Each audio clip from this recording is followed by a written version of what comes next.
Welcome to the 2012 Leadership Launch. We're thrilled you've joined us and excited to share this time with you. Just a short time ago, Melaleuca marketing executives from all over the world gathered in Salt Lake City for 3 days of training and celebration at Melaleuca's annual convention. We were trained by the best and inspired by their messages. Today, we're going to share a few of those messages with you along with several important announcements we made at convention. Perhaps you've heard the term, changing the game. Whenever I hear the term changing the game, I think of someone who takes a game, a product, a market, or a process and completely moves it to an entirely new level, changing the game from the way it was played to a new, higher level of performance. There are so many examples in history of those who have changed the game. For example, Ford Motors changed the game nearly a century ago with the advent of the Model T and making automobiles simple, reliable, and more affordable. Or like Roger Bannister. In 1954 at Oxford University, Roger ran the mile in 3 minutes and 59 seconds, breaking the 4-minute barrier. Since then, hundreds of runners have followed, but Roger changed the game in track and field. One of my favorite stories of changing the game happened in 1967 at the annual running of the Boston Marathon. Since it began in 1897, the Boston Marathon has been the standard of marathon running. But throughout its history, it was a race that only men ran, and it was believed only men could run. That was until Kathrine Switzer showed up and changed the game. As she trained on the women's track team at Syracuse University, the team manager told her a woman can't run the Boston Marathon. A woman couldn't complete the 26.2 miles. It's way too difficult. Well, she set out to prove them wrong. After only a few miles into the race, as the only woman on the course, she captured the media's attention. The photographers covering the race were focused almost exclusively on Kathrine. Soon, one of the race directors ran onto the course and told her to leave the race. And when she refused, he tried to drag her off the course. But Kathrine was undeterred and finished the race in 4 hours and 20 minutes, the first woman to officially run the Boston Marathon. A few years later, 4 women would follow her example and finish the Boston Marathon. Kathrine herself ran the Boston Marathon again, finishing in a time of 2 hours and 51 minutes. Today, almost half the runners in the Boston Marathon are women, and many finish under 3 hours. But it was Kathrine who changed the game. There are no examples of changing the game more powerful than Melaleuca. Since we opened our doors in 1985, Melaleuca has changed the game in how consumer products are marketed and sold. We've changed the game in the development of safer concentrated products, patent-pending nutritional science, natural solutions to heart health, problem skin solutions, and many other unique natural products that outperform the grocery store alternatives. We've changed the game for average families across the world with the only true residual income solution that exists today. We've changed the game for moms and dads who want to be at home, full-time income earners who need a plan B to meet the financial needs in their home, thousands who want to find the freedom of being debt-free, and those who are seeking a solid and secure retirement. Regardless of their background or employment, Melaleuca is changing the game for teachers, realtors, construction workers, bankers, and people from all walks of life. They have a realistic way to build an ongoing residual income that can change life circumstances in a meaningful and significant way. Let me give you an example. In 1994, Executive Director 7, Ray Morris, found himself a divorced single father of 2 children struggling to make ends meet. He was doing everything he could to provide for his kids and keep a roof over their heads. Without full-time employment, Ray was selling pizzas door to door out of a beat-up old car. He said, "I was very discouraged. I was trying to pay the bills and worried about losing the kids. I didn't know what I was going to do." Then, Ray called Corporate Director 3, Mark Atha, and was introduced to Melaleuca. Ray saw it as a chance to change the game, to lift him out of his current circumstances. So he went to work. In 7 short months, he achieved Senior Director and received his first monthly check over $5,000. And since that point, Ray has never had a monthly commission check for less. To date, he's earned $4,139,000 with Melaleuca. Ray has raised two wonderful children and has been part of their life every day. Our hope today is that you'll set some goals and make a decision to use your Melaleuca business to enhance your life. If you'd like to change a few things, get out of debt, maybe have more time freedom, or improve your retirement, we'd love to help you change your game. Well, it's not by chance that Melaleuca is changing the game. In 1985, Frank Vandersloot started his company with a mission of enhancing lives. His vision was to help the average family change the game through their hard work and give them a proven way to reach their goals. And over the years, hundreds of thousands have joined Frank and carried that mission around the world. Frank gave an inspiring message at convention. How better to catch the spirit and the message from convention than to listen to Frank as he spoke to everyone in attendance in Salt Lake City. Let's talk about changing the game.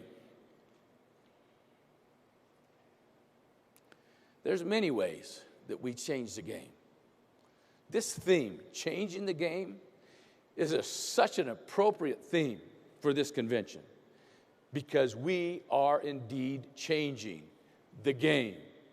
Besides changing lives, we're changing how lives are led. We're changing how business is done.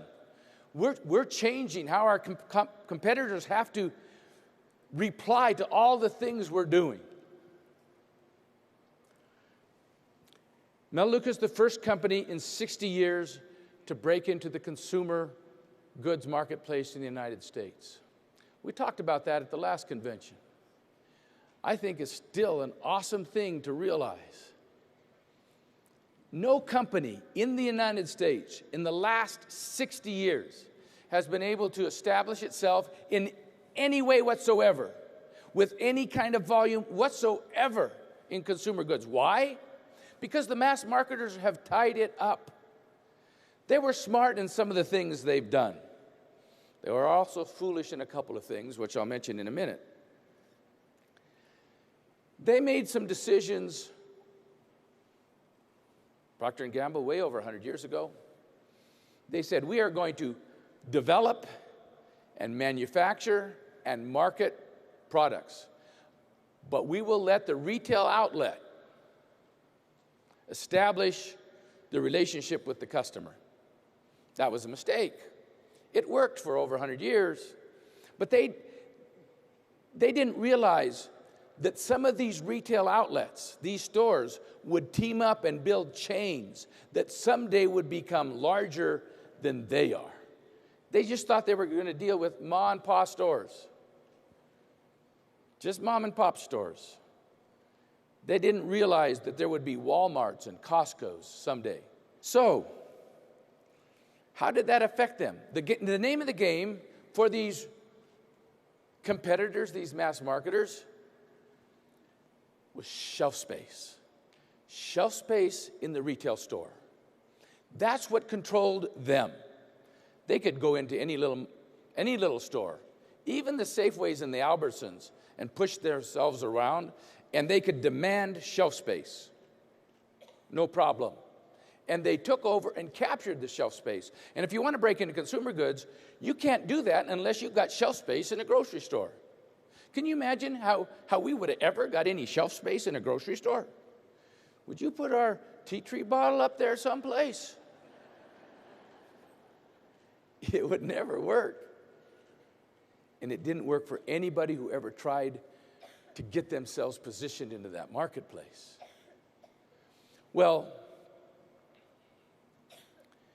then come the Walmarts and the Costco's. And Walmart starts dictating to General Motors and to Colgate and to Lever Brothers, oh, you want shelf space in our store? Then you got to do it our way. How much shelf space do you want? We'll give you shelf space if you do what we say, and we won't if you don't do what we say. Boy, the game changed for those guys. And then the game became price. With Walmart, definitely. You control 60% of the consumer goods marketplace. Price was the game, not quality. You don't go to Walmart for quality. You go there because they'll give you the cheapest deal.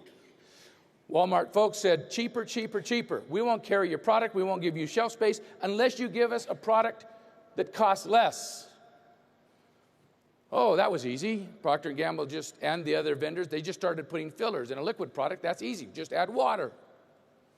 And 2 years ago, maybe it was 2.5 years ago,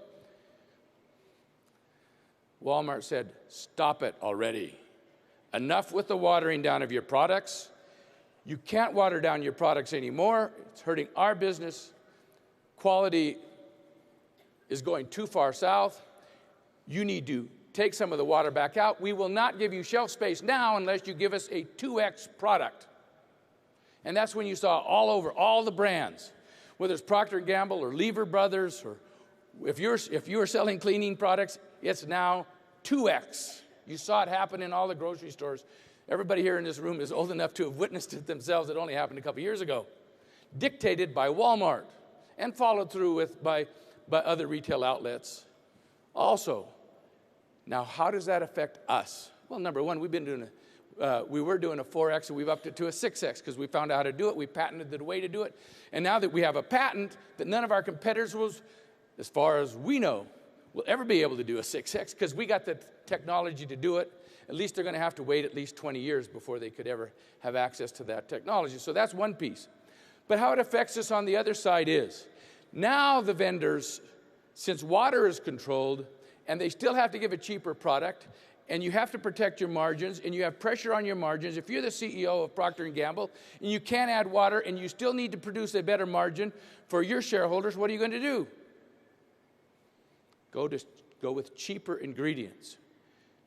They're controlling water, so we'll use something else. Not necessarily to water down the product, but we'll do something a little cheaper, maybe a little less effective, maybe a little less safe. It'll be adequate. It'll do an adequate job, but it won't be the best. That's where Melaleuca comes in.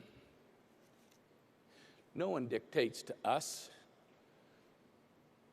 that we need to lower our price or lower our quality. We're a private organization. We can afford to, and we have chosen a model to provide only the very best. And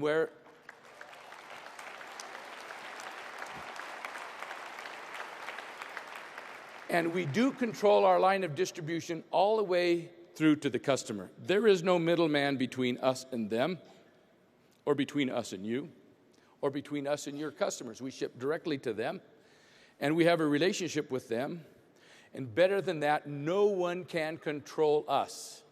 No one can dictate to us what we have to do in order to reach our own customers. Now, all of the wellness products that are being sold at Walmart or any of these chain outlets have the same problem. They are being dictated to by price, requirements, or they cannot get shelf space. They are all under pressure to reduce costs and therefore reduce quality. And when it comes to wellness products, no customer wants to sacrifice quality. Do you want to sacrifice quality in your wellness products? No, because people want to live longer. They want to be healthier. They want to be stronger. That's why they're using these products in the first place. So those companies are in a horrible dilemma. And there is a niche being opened up for us, for people who want to buy quality products, who don't want to compromise quality on anything that has to do with health. That is where we fit in. And that is why people are flocking to Melaleuca by the thousands, because we are changing the game. Let's take a look at our business model. The idea that we would share, or any company would share profits, revenue with its customers is unheard of. No major marketer could afford to do that, even if they thought they had some left over. And if they tried to share it with their customers, the shareholders and the board of directors would step in and say, that is ours. And by law, by laws of most countries, the board of directors has to give those profits to shareholders. They don't believe the customers have a right to it. They're right about that. I'm not sure it's the right of a customer, but what an awesome model that is for us. To share with the people who buy from us, to allow them to have a business of just referring customers to us, to have everybody prosper together. It's a unique idea. It's not something that any other company could ever afford to do with selling real product to real people who really want it. Yeah, those multi-level deals that buy, hundreds of dollars worth of inventory and stuff where the margins, the products cost twice as much as they're really worth in the marketplace. Oh, they can afford to give a little back because it's already priced twice as high of what it's worth. But if you're going to offer products at competitive prices like Melaleuca does, no company could afford to do that. And in that way, we are changing the game. Let's look at the world of advertising. Procter & Gamble and all of our major competitors, they have created their entire companies with advertising, mostly television advertising. Yeah, they do magazine advertising and newspaper and radio, but mostly it's been television advertising. And look what's happening to them now. They didn't anticipate DVR, where people, you know what I'm talking about. They didn't anticipate the remote control, where people could sit down and record the whole program and then just fast forward through the advertisements. They're paying, it's in the price of the product. You go out and buy a bottle of Tide, there's a certain huge percentage of the price of a bottle of Tide in there for advertising, because poor Procter & Gamble doesn't know they don't have a clue what to do. So they're still advertising on television, even though they've got to know no one is watching. Even if you don't have, look at your own home. Now here's an interesting question. The person who really is in control of the household is the person who has the remote control. In my household, that's Belinda. And if you've got control of the remote control, you're pretty much in control of that house. Now, even if you don't, here's what Belinda does. So even if it's not pre-recorded, and she will at least mute it. I mean, that mute button comes on, and then we talk in between, Or if maybe I'm busy doing something, well, then she'll do channel surfing in between. And she kind of knows when the program's going to come back on, and she's picking up on the news and all the stuff. Well, when you had to go to the dial and, work the TV deal, that no one had to worry about that. But that's what's going on today. I will tell you what, our competitors would love to be able to advertise through word of mouth. I don't think their products are exciting enough to make it work. And they don't have any way to compensate people for doing it. And in that way, we are changing the game.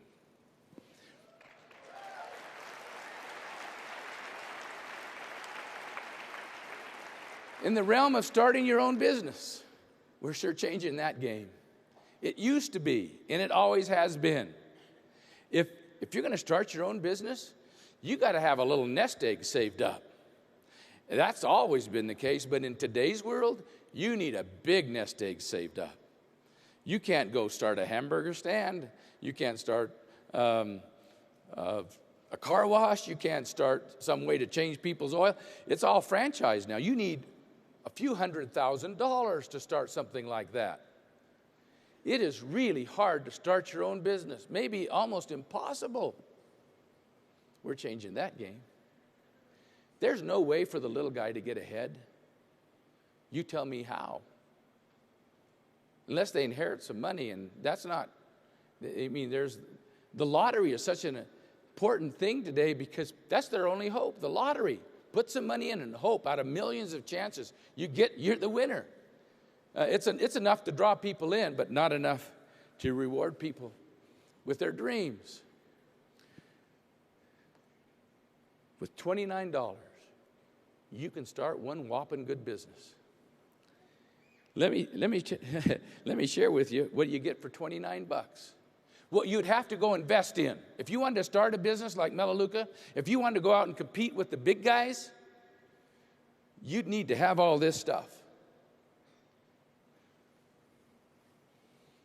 And you get it for $29. A whole stable of scientists, another stable of attorneys, a whole bunch of other specialists, a staff of order takers, staff of marketing people, accounting department, human resources. With Melaleuca, you get over 1 million square feet of factory space, another 1 million square feet of warehouse space, huge office buildings full of people working for you who start for you the first day you hand over your $29.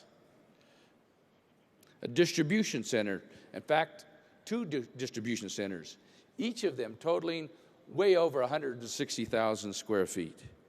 You get at your disposal for $29, $160 million worth of computer power.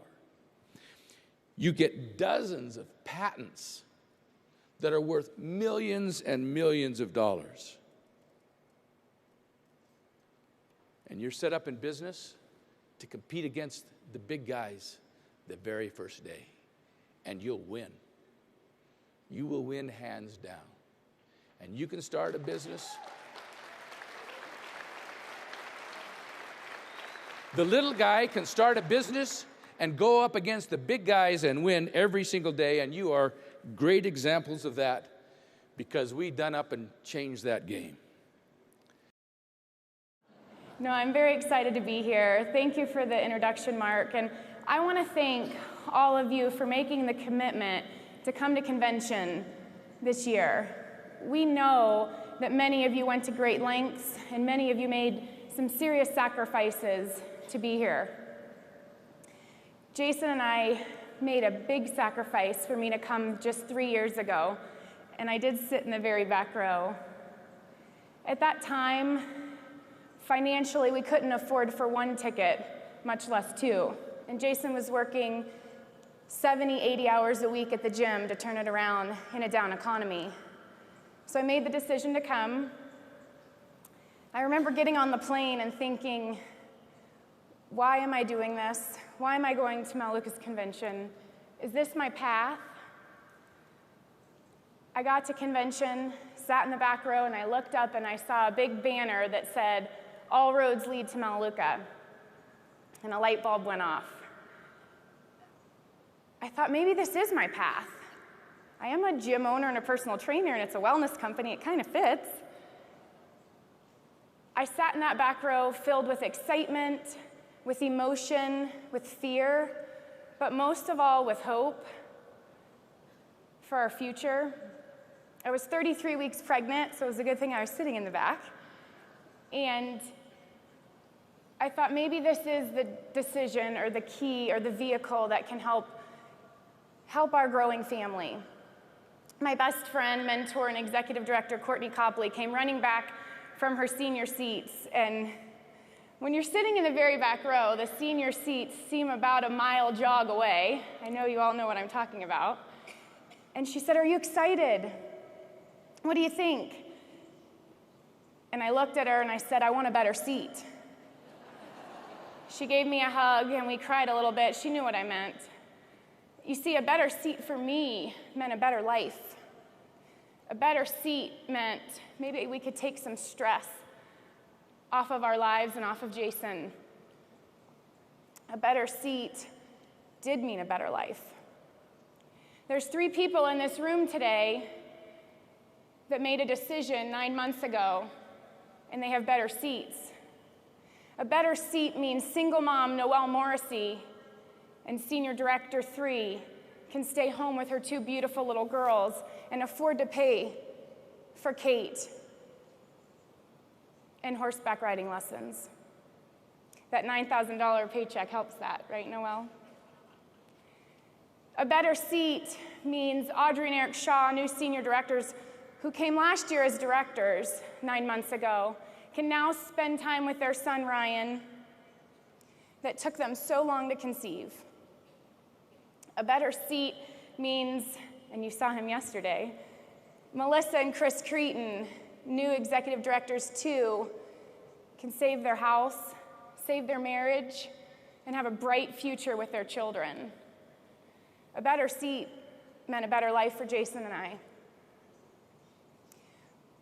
Those three made a decision 9 months ago, and that's why they're in a better seat. They made a decision to change the game.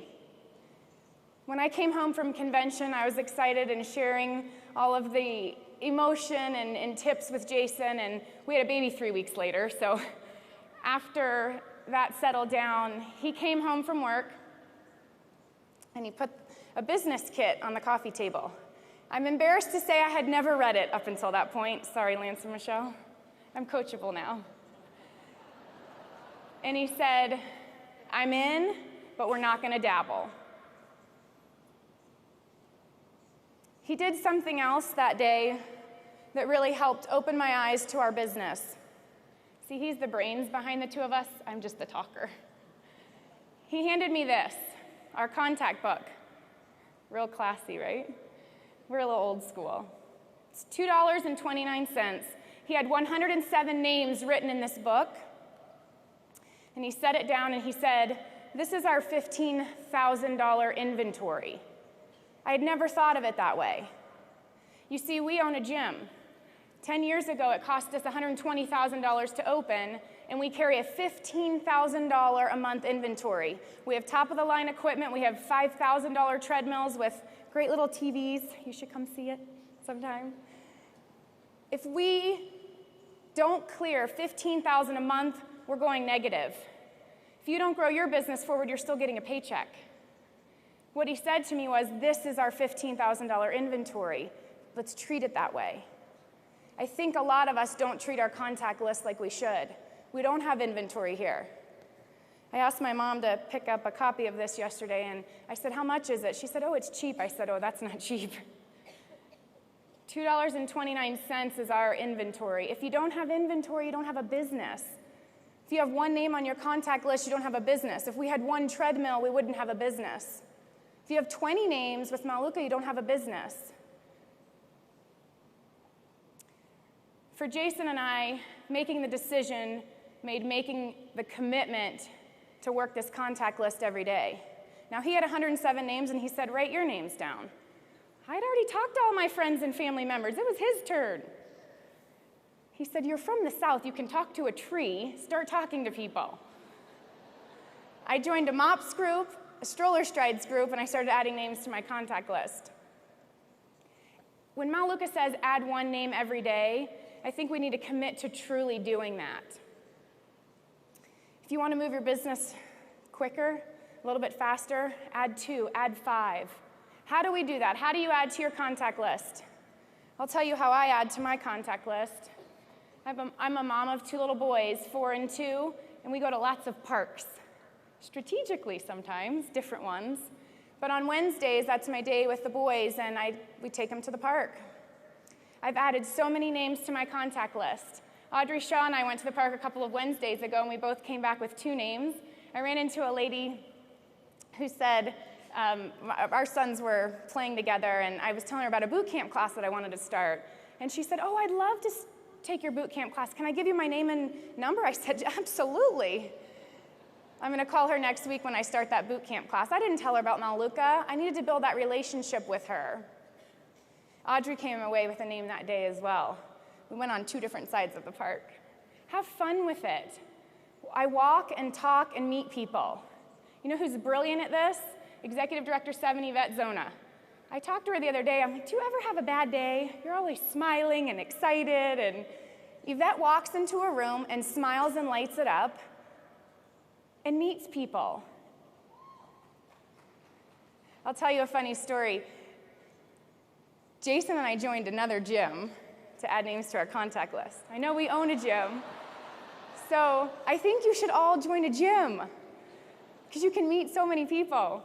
But when we owned our gym and we would go to the rec center, he would put his headphones in and his head down, and he's not a very small man, so he can look a little intimidating. And he said, I'm going to take my headphones out and smile. He came home that day. He said, it's amazing what people will tell you when you smile and take your headphones out. He added 8 names to his contact list. He's enrolled about 3 or 4 of them. Some of them just building a relationship. We were there working out together the other day. He said, I'm going to go and stretch because that girl I've been trying to get to know is in there. Join a gym. It's a great way to add names to your contact list. Walk and talk, open your mouth, and listen. You know, I can talk to a tree and talk to anybody, but Jason is a little more shy. He had to get out of his comfort zone to open his mouth and meet people. Now he's the one I have to drag out of the grocery store because he's talking to everybody in there. Success is right outside of your comfort zone. So if you are shy, you can learn to walk and talk and meet people. I think a lot of it is about building relationships. But I want to tell you this, one of my favorite quotes from Aristotle, we are what we repeatedly do. Excellence then is not an act, but a habit. Think about that. I was talking to Josh Kuntz, our regional, a couple of weeks ago, and I said, I'm struggling. I'm not adding names to my contact list. We had a lot of people advancing to senior, and everything seemed to be going well, but I knew it just wasn't in my groove. He said, you're not in the habit. You and Jason used to come home from the gym on your break, and that's when you would add names to your contact list and set appointments, and he was right. So excellence is not an act, but a habit. Make it a habit to add to that contact list every single day and treat it like the inventory that it is. A big piece to building your contact list and building a successful Melaleuca business is investing in others. And I think that sometimes I watch our team and new business partners on our team, or a lot of different marketing executives kind of pounce on people. They go get their nails done, or they go get a massage, and they tell them everything about Melaleuca, and I got a contact, but they didn't build the relationship. I think building the relationship is key. One of my favorite authors, John Maxwell, in his book, 21 Irrefutable Laws of Leadership, I read this when Jason and I made a decision. Jason and I both couldn't get our hands on enough leadership books. He says, leaders touch a heart before they ask for a hand. I want to give you an example. About 13 weeks ago, I was in the doctor's office, and I ran into a girl that I hadn't seen in about four and a half years. She was an acquaintance. And I don't think she would have talked to me if I wouldn't have gone up to her. And I said, Jacqueline, it's so good to see you. What are you up to? It's been so long. And I remember Ty's 4.5, and so he was just little when I met her. And she said, I opened my own salon called the Rock and Razor. And I was like, that is awesome. I'd love to come and support you. And can I have your business card? And I only had about 2 or 3 minutes to talk to her before she went into the doctor's office. And so a week later, I went to the salon. I booked an appointment with her to have my hair blow dried. I didn't want to get it cut because I didn't know how she was going to do. But I wanted to go support her, and I bought a pair of sunglasses. And I just started asking her questions. And it's amazing when you ask somebody about themselves, especially when they're struggling, how much they'll tell you. She told me that her husband was in solar energy and lost his job and now is working for Terminex. She also told me he is an MMA fighter. I thought, oh, we've got to get our husbands together. I didn't talk to her about Melaleuca. I listened to her, and I supported her and wrote her a note the next day congratulating her on her new business. A week later, I called and invited her for dinner. I said, I think your husband and my husband will have a lot in common. I'd love for you to come over. It was strategic, but I wanted to build the relationship with her. So they came over, and we had dinner, and they asked us what we did. We didn't present to them that night, but they kept pushing us. And Max said, what do you mean you don't have to get up early in the morning, Jason? I got to get home and get to work. And Jason said, why don't you guys come over next week, and we'll show you what we do. They enrolled with a value pack, and they'll be our new directors this month. I think building relationships is finding out how you can help them. And like Eddie said, get to know their why. Eddie is a master at that, getting to know their why. And what you said yesterday about using that and reminding them of their why when they start to go sideways, because we all do it. Director 7, Courtney Flota, is a good friend of mine from college. We played volleyball together. I was taller back then. She called me one day about a health concern. She wanted some help with her son and a nutrition plan, but there was something more. We ended up talking on the phone for over an hour and a half, and we realized we had a lot of similarities. She told me some things that made me realize how much Melaleuca could help her, how much I could help her. I said, Courtney, can I fly to Mississippi and just spend some time with you? And I'd also love to show you what I do. She enrolled, and I think her value pack got there about 3 or 4 days before I was to fly in. And I said, by the way, while I'm coming, I would love to share this with your friends since you love the products. Do you want to have a few over? She said, how about 20? I said, that sounds great. Courtney and I have formed a bond and a friendship that is really special to me. And I'm very grateful for everything that she's done for me. It's really important to know their why, because Courtney was struggling a little bit a couple months ago, and it was important that I knew why she was building this business and to remind her what a great leader she is and that she can do this. And Courtney, you can come and sit up in this row soon. Strategically inviting is a big piece of adding names to your contact list and approaching, and you're going to hear a lot of great approaches from Sandy, but do you not think Eddie invested in Kim, strategically invited himself to her house? There was a plan there. I think you have to know when the right time is, not only to approach, but to invite them and to present for them, and that's all in building the relationship. Don't pounce and be patient. Again, I see so many people walk in somewhere and just pounce right on that person. Jason and I were shopping when we got here with our kids on Tuesday, and we added 2 names to our contact list. Just friendly salespeople that, I thought were great, and just appreciated their service and asked for their business card. Didn't say anything about Melaleuca. Maybe we'll go back and buy something else from them, honey.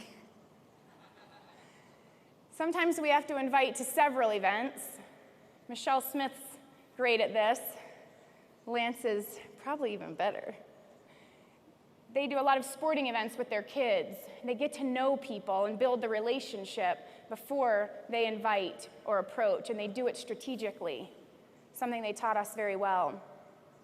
Chris and Melissa Cretin, what he didn't tell you last night is that I asked him to go to lunch every single time we flew into Louisiana, and they told me no. They were busy. And hopefully he's okay with me sharing this story, but I called Melissa and I said, do you know anybody in Covington that has a financial need? I'm looking to really expand my business. She said, could you please call Chris's ex-wife? She needs some money. I said, sure. I took Chris's ex-wife out to lunch, and I checked with Melissa, Chris, we're all right. I took Ann out to lunch, and she enrolled with a value pack, and I called them, and I said, you guys could do this, and she wants to build a business. And they said, oh, we'll think about it. I got a phone call 30 minutes later. Chris and Melissa said, you didn't tell me you made $21,000 a month. I said, I've been trying to take you to lunch for 6 months. And I was getting on a plane, so Jason and I had to fly back and sit down with them, and it took a little while. When he said we dripped on them, they were a little more difficult. Timing is sometimes everything. New executive director Melissa Daigle is having a baby right now. She can't be here. When we talk about changing the game, Jason and I, when we had Cruise 3 years ago, although it was a joyous occasion, it was scary. We didn't know how we were going to provide for our expanding family. Coming home, the emotion I can't even explain. Jason explains it as just very, very scary. I called Melissa the other day and I said, you're an executive director, you made a $21,000 paycheck, and you're having a little boy tomorrow. We got to change the game for her. Melissa didn't fly out the gates. It took her 6 months to get to director. She sat at director 5 for 5 or 6 months. If she was here today, she'd be sitting right up in the front. Sometimes we have to love them and believe in them more than they believe in themselves. The last thing I want to share with you today is to become a master at fishing for people. Jason and I were sitting in church one day, and this hit us, and he looked at me and he goes, Eddie. I go, I know. He said, we know Eddie's a good fisherman, but he's a master at fishing for people. Everybody on this front row are masters at fishing for good people, investing in them, strategically inviting them, and finding really good people to help. Noelle Morrissey's great at this. Her last director, Director 2, Sarah, she met at a car wash in Evergreen. So go to a car wash. That's a great way to add names to your contact list. And Noelle has a heart of gold, and she knew this girl had a need, and she knew she could help her. I think we do need to treat that contact list like our $15,000 inventory. Every time I look at that composition notebook, I think of that treadmill that we spent a lot of money on. We do need to invest in people and in their relationships, building those relationships, strategically invite them, be a master at fishing for good people, and come back next year in a better seat. Change your game. If you're already in a great seat, bring somebody else back in a better seat. Thank you for your time. Well, I'm here to talk about follow-up. And follow-up. When I first enrolled in Melaleuca, you kind of heard my story. We started growing really fast. And so we went to senior right away, and then executive director in the first 5-6 months. And then before my 12th month, we achieved the level of executive director 6. And so we had a lot of enrollments. But something happened.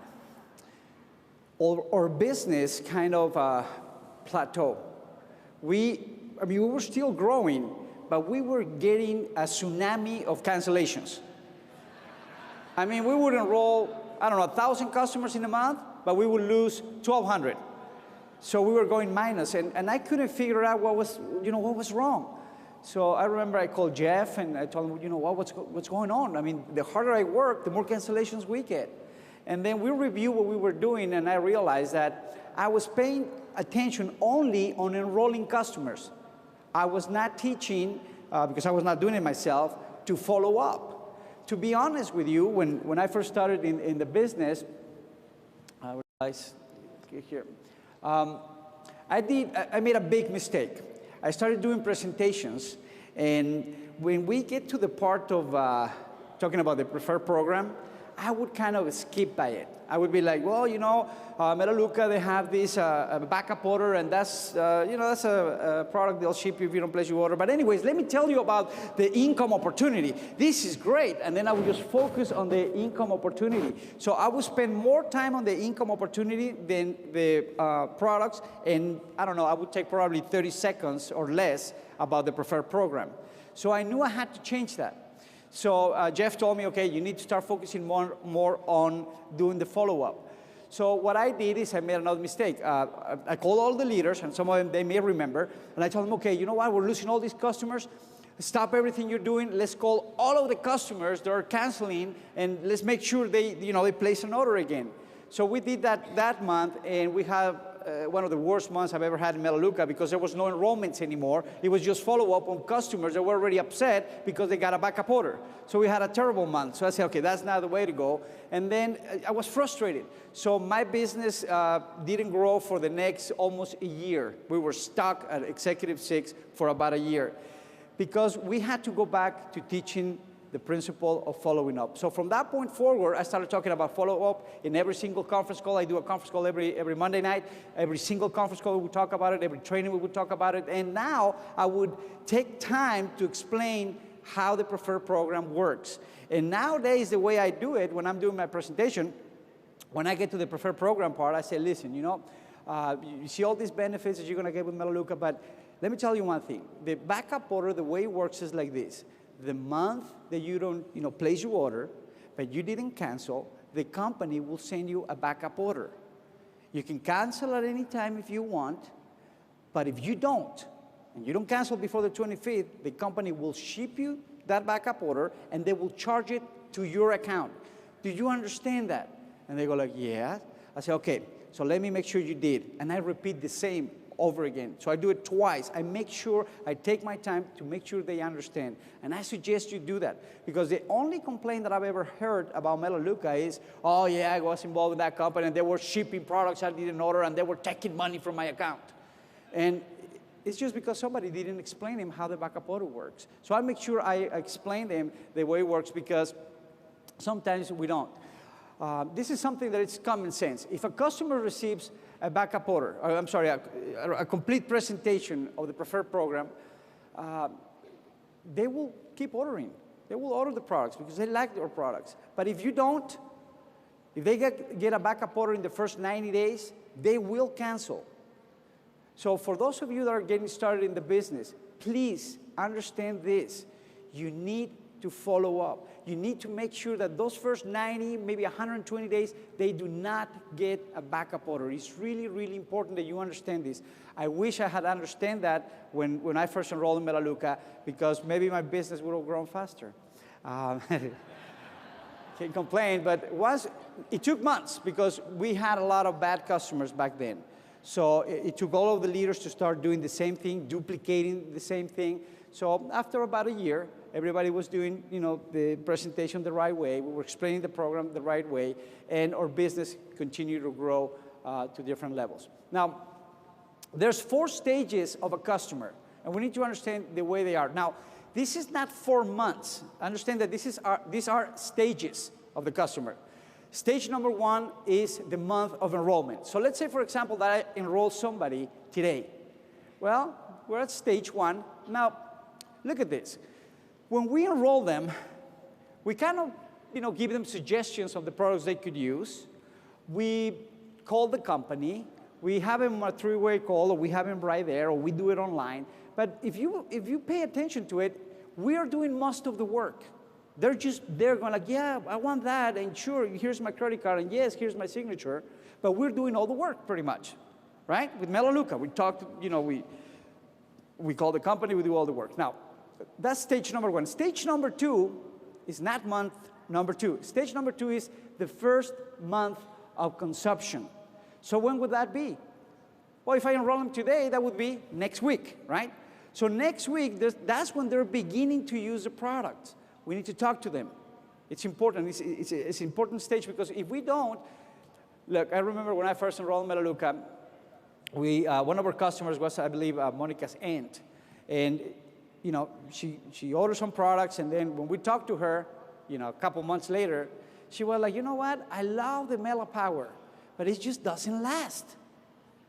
And we're like, what do you mean it doesn't last? It's 6, it doesn't last. It only lasts like 3 or 4 loads, and that's it. She didn't know, and she was doing the same, she thought it was tied, and she was putting half a bottle every time. It was our mistake, because we didn't follow up with her. So you need to follow up with them when? Well, as soon as the products arrive, you want to call them. If you can meet with them, it would be better, because remember, they're on stage 2. They're in the month of consumption. It's a very important one, because now, stage 3, this is critical. This is key, because stage 3 is going to be from the 2nd month to the 5th month. That's when they begin to learn how to shop in Melaleuca. We need to follow up with it. We need to make sure they understand. They learn how to do it over the catalog or over the internet, whatever they want. But we need to teach them how to do it. And at the beginning, they don't. They don't know how to do it. So if you don't pay attention these first 5 months, most likely they're going to get a backup order, and most likely they're going to cancel. So that's a critical time for your customers, the first 5 months. Now, if you do that, you're going to get them to stage number 4, and that is that they become a loyal customer. They will be shopping with us for years and years to come, because they learn the value of the products, and they know how the preferred program works, okay? Now, there's a few facts that we need to know. Sometimes after the enrollment, we don't call them again, because we think they will have buyer's remorse. Has that ever happened to you? You buy something and you're like, oh, maybe I shouldn't. See, I gave Monica, she wanted a minivan. So I bought her one for Mother's Day. But I bought her like 3 days before Mother's Day. She just didn't know. And when I purchased it, I had buyer's remorse. I was like, did I buy the right one? Is there maybe a better one? So I went back to the dealership to talk to the salesperson, and I said, well, can you tell me what's the difference between this one and that other brand or that other maker? And he reassured me that I made the right purchase. Now, our customers, they may have buyer's remorse. They may change their mind. They may be like, what did I do? Maybe I shouldn't have, become a customer with Melaleuca. But don't you think that it's better that you follow up with them and they can tell you that, maybe they're feeling like they want to cancel? It's the best time, it's the best chance you have to reassure that everything is going to be okay. And if they cancel, well, at least you know they canceled right there, and that's it. But at least you have a chance to save them. Now, if you don't call, the result will be they will cancel if you don't call them, if you don't follow up with them. That's a fact. Now, another fact is customers don't remember much from the presentations. And then they go back home and they talk to their husband or their wife or whatever, and they have questions. They're like, well, now are we committed every month? And what if this product doesn't work? And what if you give the Pro XCV to your grandma and she dies? Are they going to sue us? What's going to happen? They have all these questions, so you need to answer them. So when I do a follow-up, I always tell them, let's say, for example, that the presentation, it was only the wife, and she enrolled in Melaleuca, and then I want to meet with them, I don't know, next day or in the next 48 hours. I want to make sure their husband is there, because I want to be with both of them in case the husband has questions. It's the perfect time to get them both to understand the concept and be happy about it. But make sure you do that. Now, if you don't, they will cancel. Now, one thing that, another fact, customers, they know. You're nice to them. Before you enroll them, you call them. You're like, oh, how are you? Oh, you lost weight. Oh, my God, you look so great. Oh, that dress looks so good on you. We're all nice to them. Now, think about it for a minute. We enroll them, and then you don't call them anymore. Actually, they call you. You see, oh, I don't want to answer. Maybe they're going to cancel. I'm not going to answer. So how do they feel? They feel really bad. They feel like you used them, like you don't need them anymore. So make sure you talk to them. Don't forget about them. See, in sales, when you close the sale, it's the end of the relationship pretty much, right? In this business, when you enroll the customer, that's the beginning of the relationship. So make sure you're there for them all the time. Now, when you follow up, don't send an email. I see so many people just send an email. Don't. This is a business of relationships. Don't send an email. Give him a call. If you can see him in person, it would be actually better. So do it in person if you can. Use the follow-up center, and I'll show you a couple of slides of the new follow-up center. It's great. Now, what to say? Well, I'm not here to tell you what to say, but here's an idea. You may call and say, I don't know, hey, Mary, thanks for meeting with me on Tuesday. You were so generous with your time.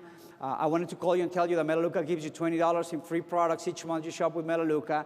I wanted to call you so you wouldn't miss on your products. Now, if I know that maybe she enrolled in Melaleuca and I don't know, her kid has, I don't know, eczema and she's trying to renew, I would ask him, how is your kid? Can you see a difference now? I'll make sure they know that I care for them. And that's what it is, follow-up, showing them that you care about their health, you care about them. So do that. You can use your own words. Now, you need to understand and know which month they're in. So if I enroll somebody this month, next month when I give them a call, well, I will give them a call when? Next week when I know they have their products, and I will give them a call for the next 5 months. Each month, I know which products they're gaining. And I kind of have an idea which products they ordered the first month, so I know which products they haven't used yet for their first $20. So I will give some suggestions. Now remember this, facts tell, story sells. In other words, don't get in and tell them, I don't know, what fiber-wise, all the ingredients, how they work. Just tell them a story. Tell them a testimonial about your experience with the products. Remember that, facts tell, story sell. So, but you need to know which products they can get for free the current month they're in. Now, a few facts you need to understand about the loyalty shopping dollars. Number one, loyalty shopping dollars can only be redeemed when the customer purchases 35 product points. I have customers that go like, well, can I just not place the order and just use my $20? No, you have to redeem it with your order. Another thing that we need to understand is this: loyalty shopping dollars are designed to be used the month they were assigned. Because sometimes you go like, well, last month I got a backup order and I didn't get my $20. Can I use them this month again? Now I have 40 this month? No. Actually, the third one is that one. If a customer receives a backup order, they will not receive the loyalty shopping dollars. So imagine for a second, you don't call your customer, you didn't follow up because you thought they were going to cancel, and then you call them, they get a backup order, and then you call them the next month, oh, I noticed you got a backup order, just make sure you place your order this month, and they go like, well, okay, yeah, I know I got a backup order, I didn't know I had to order, I forgot, but hey, what about the $20? Can I get my $20 from last month? What are you going to tell them? No, you lost them. They're going to feel bad. Not only that, you're going to feel bad because you don't get paid. That's another thing we need to understand. If a customer gets a backup order within the first 3 months, we don't get paid. So imagine for a second all the work we've done, which is we put them on the list. We set up an appointment. We met with them for the presentation. We did a presentation. We enrolled them. We filled up the paperwork. We called the company, And now we stop. We did all the hard work, and now we're going to lose the customer because we just didn't continue to call. It makes no sense. So make sure you keep calling, you keep doing the follow-up. Now we have on our website, we have the follow-up center. You can go to Business Center, go to follow-up, click there, and then you'll have this screen, which it's absolutely incredible, because now you can follow up with them. You can see if they have their paperwork or if they don't. That's really important, paperwork. I know in the Spanish market, a lot of people forget to send the fax. They send it wrong. I had a lady that was like, yes, I sent it. I got a confirmation number. Yeah, but the lady she put the paper backwards. So, and what happens is this, then they don't get the $25. They don't count as a preferred customer. So, here I can see if paperwork is in. If there's like a yellow warning, it's an alert. I can check, okay, I can find out what's going on. I can see if they have filled up the paperwork. If I did the follow-up, I can just put there that the customer received a call from me. So that's very important. Also, we have the ability to assign kits to our new marketing executives. So it's a really great website. Just look at it, use it, and learn how to take advantage of it. Now, when we follow up with marketing executives, I do the exact same thing that I do with a customer, but the only difference is that with a marketing executive, obviously I don't send an email. I got to sit down with them if I can next day. Look, they've seen the presentation. They say I'm category 2, category 3. I want to meet with them within the next, not 48 hours, the next probably 12 hours, probably the next morning if it's possible. I want to sit down with them. I want to go over it all over again because I know they didn't get it. I heard somewhere that we only retain from 7 to 10% of what we hear for the first time. So out of my presentation, they only got about 7 to 10%. So most of it they forgot. I need to sit down with them again and go over it again, especially on a few key things like the member kit. I open my member kit, I show them what's in it, where to find things. There's a lot of stuff in the member kit. So I go through it with them. I show them how the DVD works in case they want to share it to somebody else. Instead of just trying to do a presentation the wrong way, I teach them how to use the DVD. So I do that with them. Also, I want to review their contact list with them. I go like, okay, you know what? I know you know a lot of people. I want you to put the best 10 that you have. Okay, put everybody, but I want to focus on the best 10 that you have. Now, don't put your brother-in-law that has been unemployed for 7 years. No, put business people that want to do something with their life, people that have goals in life. So I review the list with them so I can see where I'm going to invest my time and who are the people I want to talk to. Another thing I do with them is I teach them how to make an approach, and that's one of the biggest mistakes that I see that a lot of people do. We have a brand new marketing executive and we're like, okay, call everybody you know. And they don't know how to call people. So they start calling people, and they don't know what they're saying. Well, I saw a presentation, and they had this balloon, and then they put some oil, and it popped. It's great. And they're like, oh, it's one of those companies. And then they get discouraged because 3, 4, 5 phone calls, and everybody said no. Everybody said, oh, when you get rich, call me. Then they get disappointed. And then they don't want to do it anymore. So I spend a lot of time teaching them how to approach. As a matter of fact, I tell them, you know what, I don't want you to approach anybody until I teach you how to approach. I tell them about the power hour. I show them phone scripts. We rehearsal. We teach them. I'll show them how to invite. I tell them, you don't want to do a presentation over the phone. What you want to do is invite them to a presentation. We'll do the presentation. So I spend a lot of time on teaching them how to approach because I don't want them to be discouraged in the next 3 days. Another thing is I create a plan of action. I tell them when I do meetings, what times I do meetings. I kind of tell them our goal is to become director. Actually, that's what I do too. Show them the income protection. I'll tell them, listen, our first goal is to get to the director. We're going to get you to the director with 10 customers. Forget the 8 deal. You need 8 deal, whatever. With me, you need 10. Okay? You need 10 customers. Now, let me tell you how we're going to get these customers. We're going to do presentations. We do group presentations every week. So you're going to bring some folks. I want you to go, pick them up, and bring them here. I mean, you can invite 10 if you want, but I want you to at least pick up 2 or 3 if you can. So we do that twice a week. You have 2 opportunities each week to bring customers. The other one is we're going to go to see those customers. And the last one is going to be, we're going to do a lot of one-on-ones. And at the end of the month, I want you to be a director. And I show them how much they can make as a director. And then I show them, our goal would be the next 60 days, you become a director 3. I show them how much they can make on director 3. And then I show them the long-term goal to be a senior director and how much they can see it. I actually have a sheet of paper where I explain all these bonuses that they can get. Now, follow-up is like romance.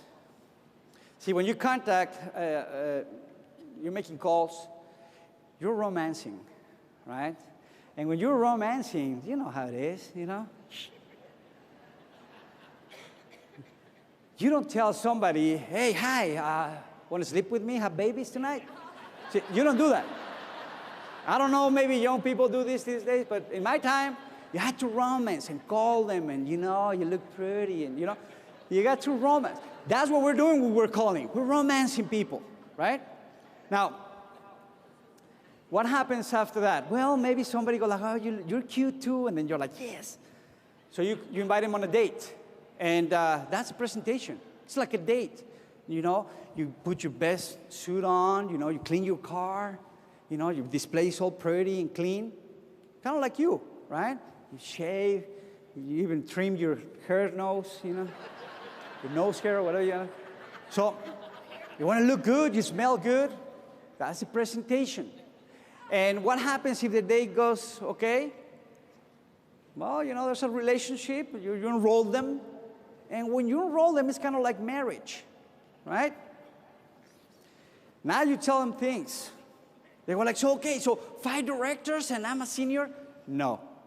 It's 5 directors plus 400 customers. Forgot to tell you that. But... And by the way, you're going to enroll 5 directors, but 3 of them probably will quit. So you need about 10, really. Right? When you're married, things change.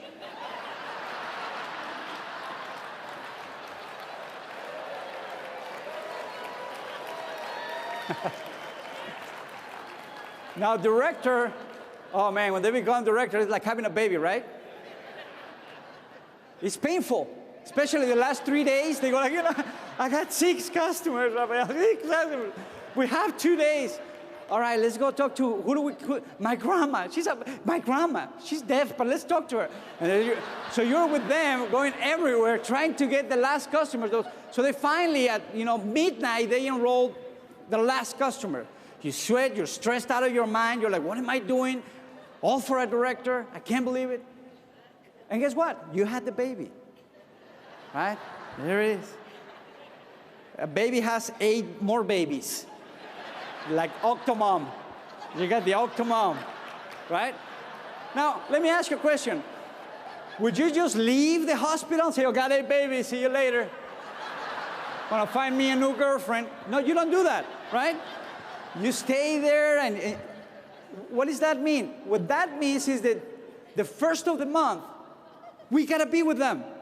Well, you're tired, yes, but you got to do a meeting. You got to sit down with them, make sure everything was structured the right way. You still have time to do any changes on the online.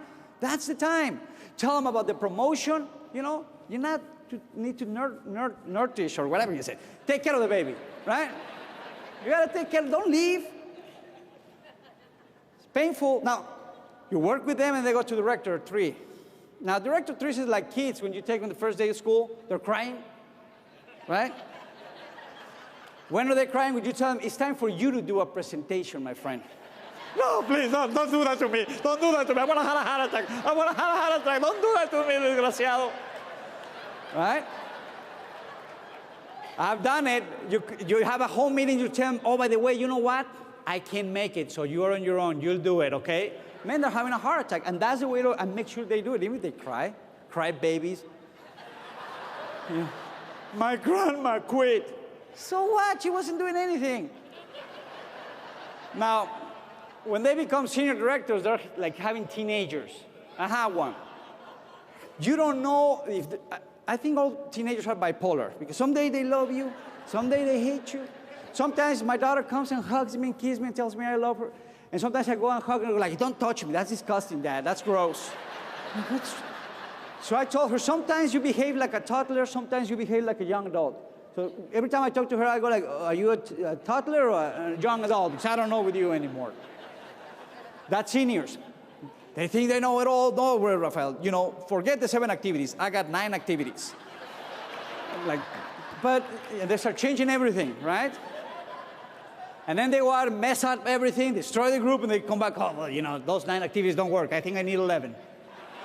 All right, yeah, whatever. What can you do? They're teenagers, right? They want to do it on their own. And then they become executive directors. That's like high school. Now, they know they have homework. You cannot be on a high school kid, hey, you have to do your homework. Did you do your homework today? They're on their own. They need to do the things. And they'll make mistakes. Some of them will go out and do everything wrong, and they don't want to learn. They're uncoachable. But some of them, they do things, and make a mistake, and they correct, and they get better, and they get better. Hey, they're pretty much young adults. They can do it. And the goal obviously is to get to corporate director, because that's when you graduate, like all these folks right here, my friends. Okay? So, to be finishing, the best way to get everybody in your group to do the follow-up is do it yourself. Your customers will follow your example. And it's easier to follow up and keep a customer than doing all the work to get a new customer. And I'll leave you with this. God gave us the ability to dream, because he also gave us the ability to make every dream come true. So never, never, never stop dreaming. Thank you very much. God bless.